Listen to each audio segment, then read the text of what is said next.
নমস্কার বন্ধুরা, পঞ্চব্যঞ্জন হেসেলে সবাইকে স্বাগত। আজ আরেকটা রেসিপি নিয়ে চলে এসেছি তোমাদের সামনে। আজ করছি মিক্সড পনির রাইস। তার জন্য এখানে 1 কাপ চাল নিয়ে নিয়েছি। চালটাকে ভালো করে কয়েকবার ধুয়ে নেব। ধোয়ার পরে ঠিক এরকম পরিমাণ জল দিয়ে রেখে দেবো 15 মিনিটের জন্য। এবার 15 মিনিট পরে দেখো জলটাও অনেক কমে গেছে। এদিকে পনির নিয়েছি, টমেটো, একটু বিনস, গাজর, 2 রকমের আমি এখানে কাজু আর কিশমিশ ড্রাই ফ্রুট নিয়েছি, আর আদা গ্রেট করা। তো এখানে তোমরা ড্রাই ফ্রুট কিন্তু আরও অন্যান্য ব্যবহার করতে পারো। তারপরে এদিকে তেলটা গরম করে আমি এখানে পনিরগুলোকে একটু ভেজে নেব। আর এই ভাজার সময় কিন্তু আমি একটু পনিরগুলোর কালারটা একটুখানি চেঞ্জ করতে চাইছি। যেহেতু রাইসের মধ্যে পনিরগুলো যাবে, তো পনিরটা যদি একদম সাদা রাখি তাহলে ঠিক কালারফুল ব্যাপারটা আসবে না। আর সেই কারণেই কিন্তু একটু সামান্য লবণ আর একটু হলুদ দিয়ে আমি পনিরগুলোকে একটু ভেজে নেব। তাতে পনিরগুলো একটু সামান্য হলুদ, মানে হলদে হলদে একটা রং আসবে। এটা দেখতেও যেমন ভালো লাগবে, আর বাচ্চাদের কাছে কিন্তু ভীষণ কালারফুল হবে। আজকের রেসিপিটা মেয়ের বায়নাতেই তৈরি করা। তো আজকে মেয়ে যেহেতু মানে চেয়েছে, সেই জন্য একটু মেয়ের জন্য আরেকটু বেশি কালারফুল তৈরি করছি। তো এদিকে দেখো পনিরগুলো আমার একদম ভাজা হয়ে গেছে।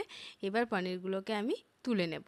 তুলে নিয়ে এই তেলের মধ্যেই জিরে, তেজপাতা আর গোটা গরম মশলার মধ্যে দারচিনি, লবঙ্গ, এলাচ এবং তার সঙ্গে 2-1টা গোলমরিচও দিয়েছি। আর তার সঙ্গে এবার দিয়ে দিলাম এখানে ড্রাই ফ্রুট। এখানে আমি কাজু আর কিশমিশটাই ব্যবহার করেছি। আর তারপরে ড্রাই ফ্রুটটা ভাজা হয়ে গেলে এখানে গাজর এবং বিনস দিয়ে দিলাম। গাজর আর বিনসের পরিমাণে লবণ দিয়ে দিলাম, যাতে তাড়াতাড়ি গাজর এবং বিনসটা মানে নরম হয়ে যায়।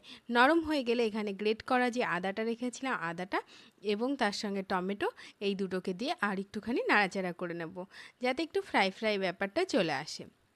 তারপরে এই যে চালটা ভিজিয়ে রেখেছিলাম, সেটা সামান্য যা জল ছিল জলটাকে ঝরিয়ে নিয়েছিলাম।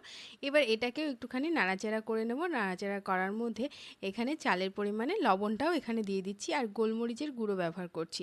এখানে আগেই যেহেতু বললাম যে মেয়ের জন্য যেহেতু করছি, সেই জন্য লঙ্কার ব্যবহার করিনি, এখানে এটাই ব্যবহার করেছি, গোলমরিচের গুঁড়ো। তারপরে এখানে গরম জল দিয়ে দিচ্ছি, তবে খুব ফুটন্ত গরম জল না, গরম জল মানে উষ্ণ গরম জল এক কথায়।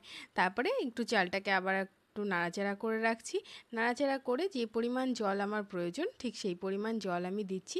অর্থাৎ এখানে যা চাল নিয়েছিলাম চালের প্রায় ডবল পরিমাণই মোটামুটি দিয়েছি এখানে জলটা।